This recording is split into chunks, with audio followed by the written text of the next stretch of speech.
Yang kami hormati Bapak Menteri Kebudayaan Republik Indonesia, Bapak Dr. Haji Fadlizon, Sarjana Sastra Magister of Science. Yang kami hormati Direktur Jenderal Bimbingan Masyarakat Buddha Kementerian Agama Republik Indonesia, Bapak Dr. Adi Supriyadi, Magister Pendidikan. Yang kami hormati Pembimbing Masyarakat Buddha DKI Jakarta, Bapak Suryana. Yang kami hormati para anggota Dewan Perwakilan Rakyat daerah beragama Buddha yang hadir. Yang kami hormati Ketua Umum Keluarga Cendekiawan Buddhis Indonesia, sekaligus Ketua Perkumpulan Sangga Theravada Dhammayuda Indonesia, Yang Mulia Biku Bante Damomudo Tera atau Bante Victor. Yang kami muliakan para biku sangha yang tidak dapat disebutkan satu persatu. Yang kami hormati Wakil Ketua Umum Keluarga Cendekiawan Buddhis Indonesia, Bapak Karuna Murdaya. Yang kami hormati Guru Besar Profesor Fakultas Ilmu Budaya Indonesia, Ibu Profesor Dr. Lilawati Kurnia. Yang kami hormati pimpinan Majelis Organisasi Lembaga Keagamaan Buddha yang hadir, pimpinan Walubi, Majelis Umat Buddha Theravada Indonesia, Majelis Umat Buddha Mahayana Indonesia, Majelis Mahayana Buddhis Indonesia, Majelis Agama Buddha Mahayana Tanah Suci, Majelis Rohaniwan Tridharma seluruh Indonesia, Majelis Umat Nyingma Indonesia, Majelis Agama Buddha Tantrayana Sentosong Kasogatan, Majelis Agama Buddha Tantrayana Satya Buddha Indonesia, Majelis Agama Buddha Mahanikaya Indonesia, Majelis Agama Buddha Guangxi Indonesia, Lembaga Keagamaan Buddha Indonesia, Majelis Palung Tutan Chukatiting, Majelis Parisada Buddha Dharma Nichiren Shoshu Indonesia, Majelis Agama Buddha Ikhwantau Indonesia, Majelis Agama Buddha Tridharma Indonesia, Majelis Pandita Buddha Maitreya Indonesia, Majelis Nichiren Shoshu Buddha Dharma Indonesia, Perkumpulan Pandita Buddha Indonesia, Perkumpulan Bontek Dio Tangerang, Paguyuban Sosial Marga Tionghoa, pimpinan Walubi dan KCBI daerah yang hadir. Yang kami hormati pimpinan universitas, para rektor, Institut Nalanda Bapak Dr. Sutrisno, kemudian yang kami hormati Bapak Ketua Staf Mahaprajna Yang Mulia Biksu Duta Santi Samira. Yang kami hormati Bapak Ibu yang tidak dapat kami sebutkan satu persatu, terimalah salam hormat dari saya. Namo Buddhaya. Pertama-tama marilah kita panjatkan puji dan syukur kepada Tuhan Yang Maha Esa dan kepada Sang Triratna Buddha Dharma Sangha atas buah karma baik yang kita peroleh sehingga kita dapat berkumpul di sini dalam acara silaturahmi kebangsaan. Acara ini bukanlah sekadar pertemuan biasa, namun adalah manifestasi dari semangat kita bersama untuk merajut persatuan dan membangun masa depan yang lebih baik. Saya sebagai Ketua Panitia, saya sangat merasa terhormat dan bersyukur atas kehadiran para tokoh bangsa yang sangat luar biasa berada di tengah-tengah kita semua. Kehadiran Bapak Menteri Kebudayaan, kemudian tadi sudah ada Bapak Menteri Agama. Izin Pak Menteri Kebudayaan tadi dapat salam, beliau tidak dapat sampai acara selesai, serta para pimpinan lembaga dan majelis Buddha yang hadir hari ini. Sungguh merupakan bukti nyata bahwa kita memiliki komitmen bersama untuk membangun Indonesia yang lebih harmonis dan berdaya saing. Hadirin sekalian, tema yang kita usung adalah strategi pengelolaan Candi Buddha mewujudkan Indonesia Emas 2045. Bukanlah sekedar tema acara ini adalah bagi kita semua untuk berperan aktif dan menjaga, melestarikan warisan budaya yang kita miliki sekaligus menggerakkan ekonomi, pendidikan, serta pariwisata bangsa. Dengan mengoptimalkan potensi candi-candi Buddha di Indonesia, kita tidak hanya melestarikan sejarah, tetapi juga mewujudkan tujuan mulia dalam merangkai mimpi Indonesia Emas 2045. Kami ingin mengajak seluruh elemen masyarakat Buddha di Indonesia untuk terlibat dalam pengelolaan ini. Mari kita bersama-sama mengawal, menginspirasi, dan memastikan bahwa Candi Buddha di Indonesia bukan hanya menjadi ikon wisata, tapi juga menjadi suatu pusat pelajaran atau pembelajaran, tempat refleksi spiritualitas dan aset kebudayaan yang hidup. Saya yakin dan percaya bahwa bersama-sama kita mampu untuk mewujudkan Indonesia Emas 2045. Dengan penuh semangat, mari kita song-song masa depan Indonesia yang cemerlang, di mana nilai-nilai kebudayaan dan keberagaman kita dapat hidup berdampingan, saling memperkaya dan menjadi fondasi yang kokoh untuk generasi mendatang. Atas nama panitia, saya ucapkan terima kasih yang sebesar-besarnya kepada semua pihak yang telah membantu terselenggaranya acara ini. Semoga dengan apa yang kita lakukan hari ini mendapatkan manfaat besar untuk Indonesia Emas, untuk negeri kita Indonesia, dan kita akan lebih peduli lagi terhadap candi-candi Buddha di Indonesia. Terima kasih. Namo Buddhaya. Namo Buddhaya. Terima kasih kepada Ibu Ketua Panjelnya. Sebelum kita mendengarkan keynote speech dari Bapak Fadlizon, kita terlebih dahulu mendengarkan sambutan dari Ketua Umum KCBI kepada Yang Mulia Bhikkhu Dhamma Fudotera. Untuk boleh.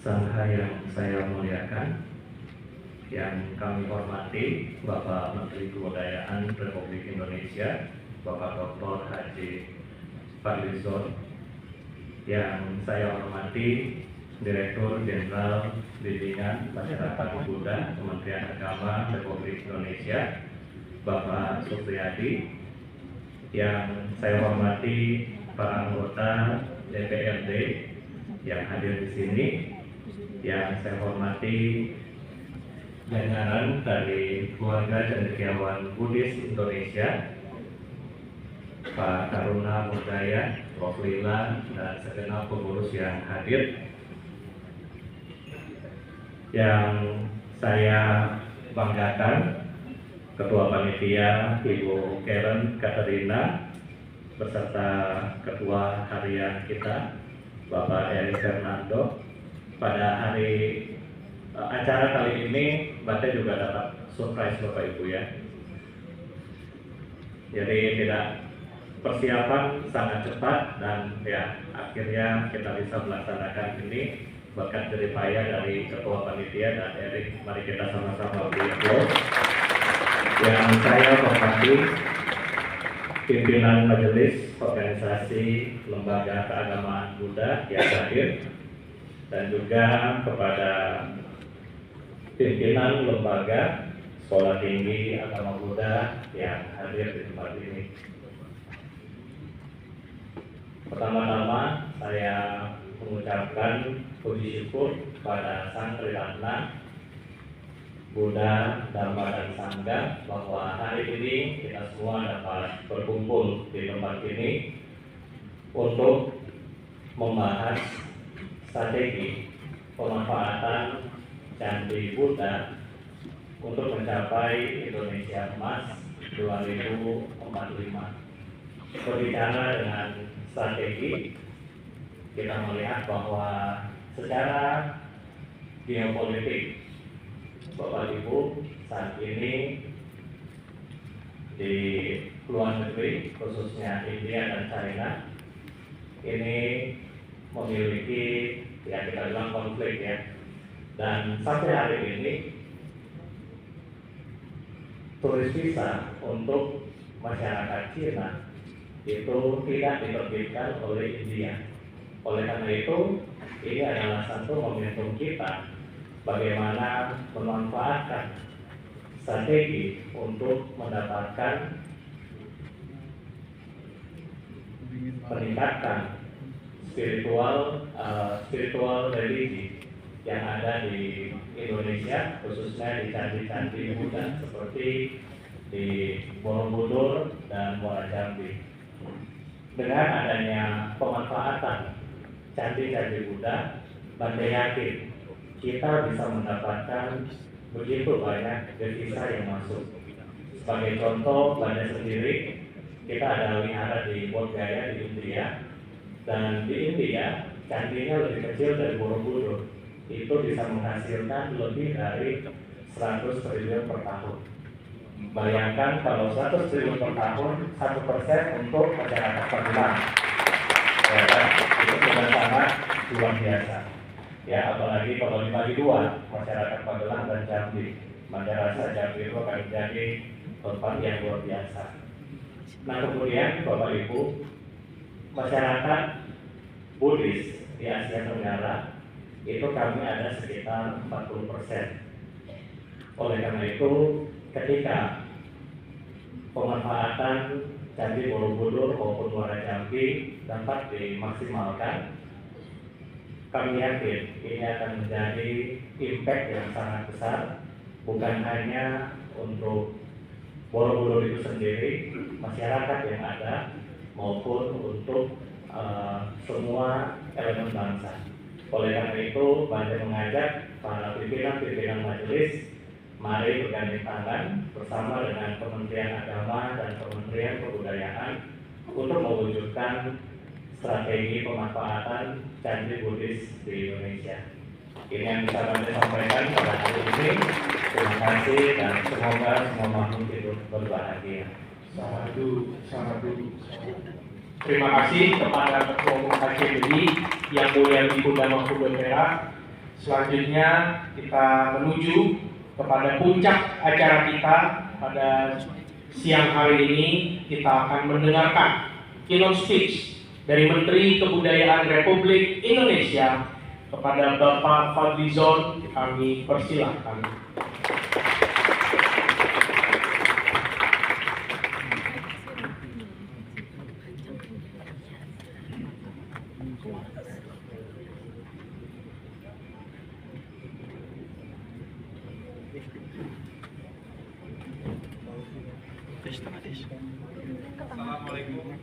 Assalamualaikum warahmatullahi wabarakatuh. Namo Buddhaya. Salam sejahtera bagi kita semua. Om Swastiastu. Salam kebajikan, Rahayu. Yang saya hormati yang mulia Biku Dhamma Buddha Tera. Yang saya hormati Bapak Dirjen Agama Buddha Kementerian Agama, Bapak Karuna Murdaya, kawan saya ini lama, dan juga seluruh jajaran keluarga cendekiawan Buddhis Indonesia, KCBI, para pengurus, anggota, dan tokoh-tokoh agama, para biku, bante, hadirin sekalian, dan tentu saja Ketua Panitia Ibu Karen Katarina, yang juga nih sahabat saya kalau di Dapil Bogor ketika saya menjadi anggota DPR.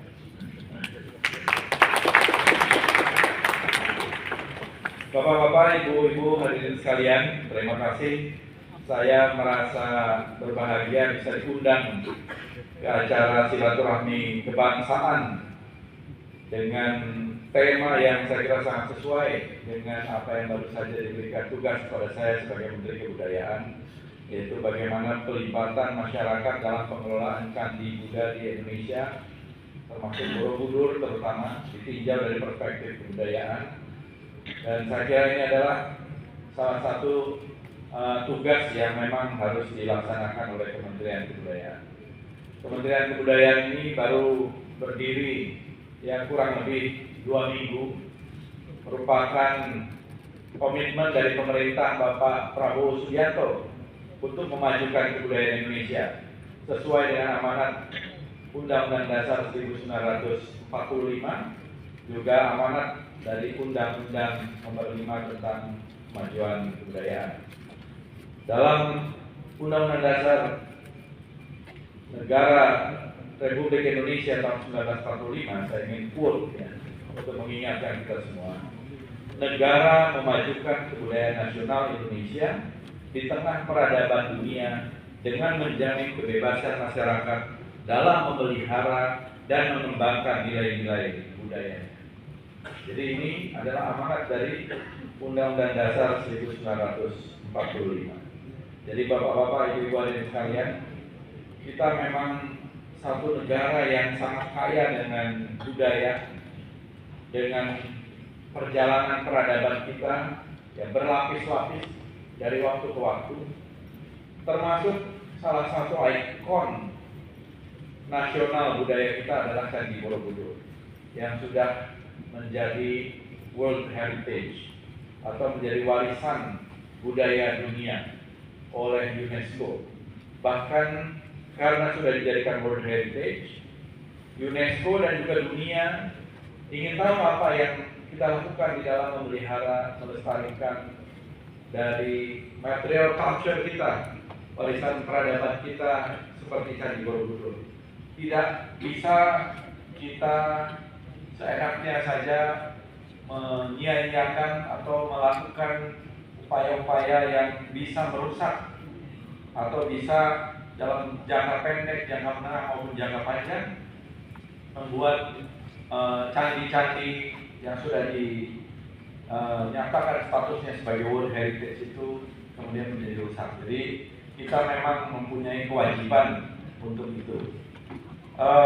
Kita juga melihat bahwa predikat Memory of the World (MOW) atas aksi pembubaran Candi Borobudur tahun 73 dan tahun 1983 sudah menjadi kebanggaan bangsa Indonesia yang tidak kalah pentingnya. Dan tentu saja dalam hal ini saya kira peran dari masyarakat Buddha di Indonesia, khususnya keluarga cendekiawan Buddhis Indonesia KCBI, telah berkontribusi besar untuk melakukan upaya-upaya di dalam pelestarian, pemeliharaan, pengembangan, dan juga pemanfaatan ya dari candi-candi yang merupakan objek cagar budaya kita. Bapak-bapak, Ibu hadirin sekalian, kita selain Candi Borobudur ada sejumlah candi-candi penting, candi yang agama Hindu seperti Prambanan yang berdekatan. Ini juga menunjukkan bahwa kehidupan kita sejak dulu adalah kehidupan yang harmonis, meskipun berbeda-beda, tetapi kita saling menghargai, terutama perbedaan-perbedaan agama, suku, ras, dan juga antar golongan. Sejak awal dulu kita, saya kira, dari situs-situs yang ada saling berdekatan, tidak pernah ada konflik dan juga selalu saling mendukung. Kita melihat bahwa peninggalan candi-candi Buddha di Indonesia ini jumlahnya cukup banyak. Ya, kalau kita lihat dibanding dengan negara-negara lain, saya pikir mungkin di masa lalunya seperti Candi Borobudur ini boleh dibilang semacam kiblatnya bagi agama Buddha di dunia. Selain juga Candi Muara Jambi yang mempunyai peran yang sangat besar, dan dua-duanya ini termasuk yang berada di wilayah kerja dari Kementerian Kebudayaan. Jadi tentu kita akan bekerja sama dengan KCBI dan juga budayawan-budayawan dari KCBI untuk terus memelihara, melestarikan, dan memanfaatkan, mengembangkan dari situs-situs ini. Di Candi Muara Jambi, Kementerian Kebudayaan ini menaruh perhatian khusus karena sedang ada satu proses renovasi besar-besaran, dan juga masih di tengah proses itu kita juga menyelenggarakan sejumlah kegiatan. Kita ingin melakukan preservasi terhadap Candi Muara Jambi dan juga candi-candi yang lain yang berada di Indonesia. Kita lihat bahwa keberadaan candi-candi ini tentu merupakan satu bentuk dan bukti bahwa peradaban Indonesia, peradaban Nusantara ini sangatlah kokoh. Kita tidak menemukan misalnya keberadaan candi-candi yang seperti Borobudur ini di tempat-tempat lain dalam ukuran, size, cerita, dan juga formasi yang membandinginya, gitu ya. Saya beberapa kali misalnya ke Angkor Wat, ya. 2 kali ke Angkor Wat di Siem Reap di Kamboja, dan juga candi-candi di Kamboja dan juga di Thailand tentu saja, dan di beberapa tempat yang lain. Ketika saya datang ke Angkor Wat, dijelaskan oleh tour guide-nya, diceritakan oleh tour guide itu bahwa yang membangun Angkor Wat ini adalah Jayawarman II yang belajar dari Jawa, ya, pada abad-abad itu. Saya kira belajarnya tentu mungkin dari Borobudur, kira-kira begitu ya. Jadi memang disebutkan kalau kita datang ke Angkor Wat, tour guide pasti bercerita bahwa Jayawarman II itu belajar di Jawa. Jadi di Jawa itu saya kira pada masa Sailendra dan masa-masa itu menjadi pusat budaya, pusat pendidikan di Asia Tenggara dan juga di wilayah-wilayah di Asia yang lain. Jadi kita berharap dengan Kementerian Kebudayaan ini kita bekerja sama dengan semua stakeholder, karena tidak mungkin pemerintah akan sendiri ataupun komunitas dan juga masyarakat akan sendiri. Ini harus merupakan kerjasama dari semua stakeholder untuk mempunyai kesadaran budaya. Preservasi terhadap candi ini memang tidak mudah, apalagi yang sudah berusia ratusan tahun, lebih dari 1000 tahun. Kita memerlukan satu terus-menerus upaya untuk pemeliharaannya, apalagi status seperti Candi Borobudur itu sudah menjadi sekali lagi World Heritage. Kita juga kalau tidak mengindahkan pemeliharaan atau misalnya ada pelanggaran terhadap apa yang menjadi barrier di dalam pelestarian itu, kita bisa ditegur. Bahkan kita bisa masuk di dalam endanger list. Nah, kalau masuk menjadi endanger list ini akan ribut sedunia, karena ini sudah menjadi World Heritage. Beberapa waktu lalu juga sudah ada yang mengirimkan surat kepada kementerian, waktu itu masih Kementerian Pendidikan dan Kebudayaan. Kemudian saya baca juga suratnya. Kita akan mempersilahkan juga dari UNESCO untuk meninjau, untuk melihat bagaimana kondisi Borobudur. Ya, tentu dengan harapan juga kita tetap masuk di dalam situs atau World Heritage yang terpelihara dengan baik. Ibu-ibu, bapak-bapak hadirin sekalian, sejak hari pertama saya menjadi Menteri Kebudayaan, saya mengatakan bahwa Indonesia ini adalah negara yang sangat kaya sekali budayanya. Saya datang mungkin kalau menurut catatan saya ke 100 negara. Dari 100 negara yang saya kunjungi, baik museum, ya, kemudian saya melihat juga berbagai macam budaya mereka. Tidak ada satu negara pun yang kekayaan budayanya itu melebihi kita. Jadi kita ini pantas sekali kalau dikatakan ibu kota kebudayaan dunia. Dan kita juga merupakan budaya atau peradaban yang sangat tua. Ya, saya di berbagai tempat mengatakan, termasuk di sini karena di kalangan juga cendekiawan Buddhis. Kalau kita lihat dari ekspresi budaya yang ada di Goa Leang-Leang, di Maros, di Pangkep, lukisan-lukisan purba yang ada di gua-gua, itu sudah diteliti para ilmuwan. Mereka bersepakat dan menyimpulkan bahwa lukisan-lukisan purba itu usianya 52.000 tahun. Tadinya 40.000 tahun, sekarang 52.000 tahun. Jauh lebih tua ketimbang lukisan purba yang ada di Paris atau di Prancis maupun di Spanyol. Dan tidak ada yang lebih tua dari itu. Ini menunjukkan ada satu bukti bahwa kita adalah peradaban yang tertua di dunia, bahkan di Asia, apalagi di dunia. Belum lagi penemuan-penemuan fosil-fosil manusia purba kita, Meganthropus paleojapanicus, Pithecanthropus erectus, ya, Homo erectus kita di berbagai tempat itu usianya jutaan tahun, 2 juta tahun, 1,8 juta tahun, 1,3 juta tahun, ya, dan ratusan ribu tahun. Jadi kita ini, Indonesia ini adalah negara yang kaya dengan budaya dan juga budaya yang tertua. Saya kira inilah yang harus kita gaungkan agar kita menemukan kembali jati diri kita, identitas kita, reinventing Indonesian identity, menemukan kembali identitas kita, supaya kita ini jangan menjadi orang yang rendah diri akibat penjajahan selama 350 tahun oleh sebuah negara kecil di Eropa sana. Jadi ini kita harus reinvent our own identity di tengah-tengah kekayaan budaya kita itu.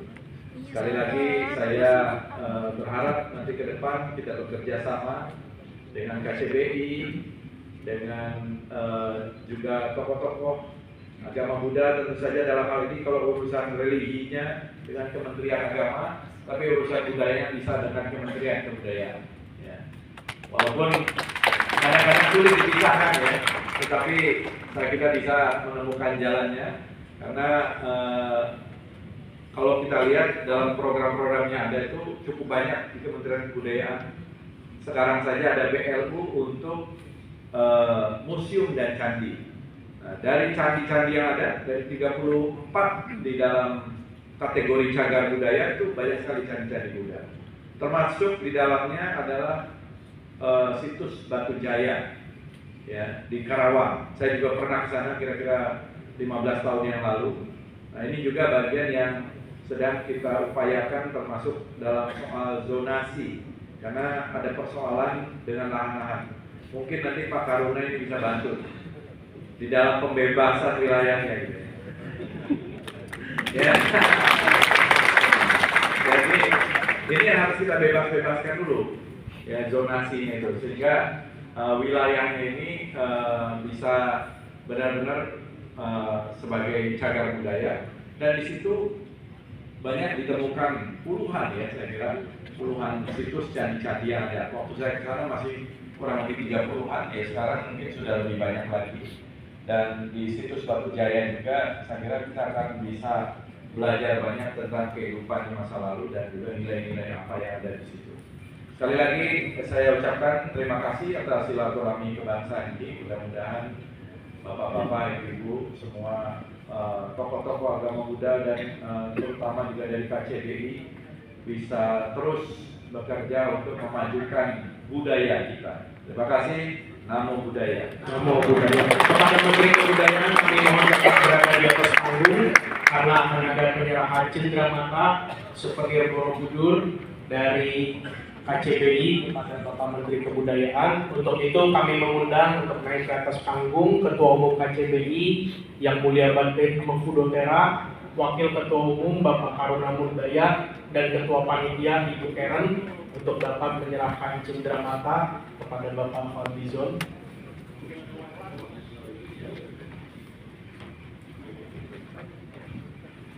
Kepada rekan-rekan media kami persilakan bisa mengambil tempat.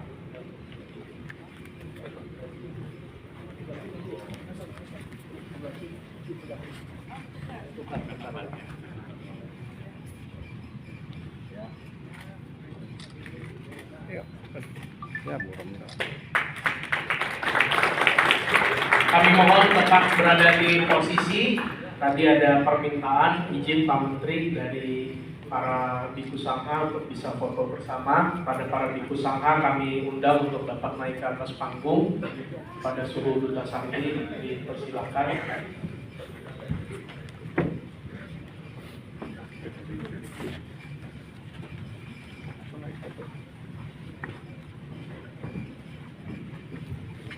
Boleh dipadatkan.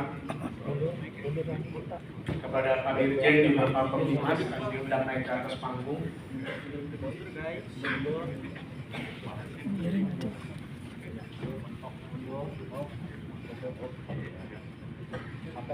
Mudah-mudahan foto ini diposting di Instagram Pak Fadli nanti. Kemarin hari Minggu, ya silakan pada tim teman-teman media. Kemarin hari Minggu saya bersama Cikeren datang ke rumah kreatif Pak Fadli dan terkejut karena di sana banyak sekali benda-benda kebudayaan. Mepet Pak, merapat. Lihat sini, 1, 2, lihat kamera. Terima kasih kepada Pak.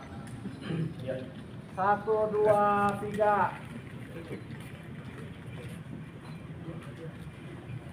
Selanjutnya kita akan foto bersama para audiens. Kepada teman-teman media nanti boleh bertukar. Pak Fadli izin boleh kembali ke tempatnya. Nanti kita foto bersama audiens. Kepada para hadirin dimohon untuk bisa berdiri karena kita akan saja Bapak Ibu. Mundur. Kepada teman-teman tamu undangan boleh merapat ke depan foto bersama. Ya, suhu merapat, suhu merapat. Kepada rekan-rekan boleh merapat ke depan.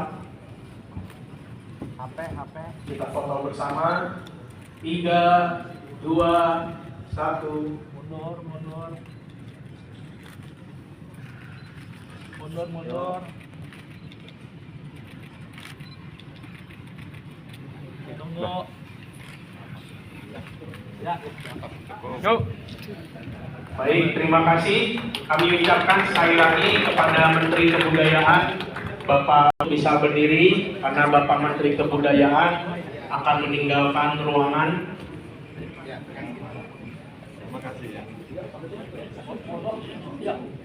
Kepada rekan-rekan media, Lihat sini. kami persilakan untuk melakukan sesi doorstop nanti di area foto booth depan di luar ruangan. Suhu lihat sini. Sebentar. Suhu.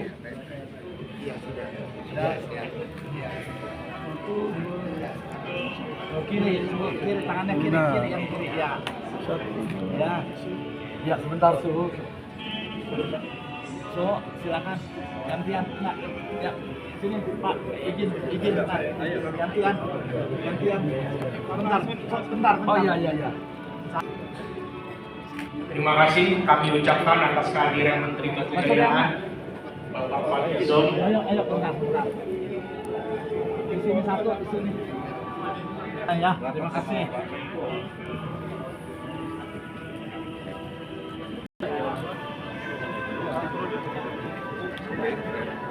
Bersama Bapak Menteri Kebudayaan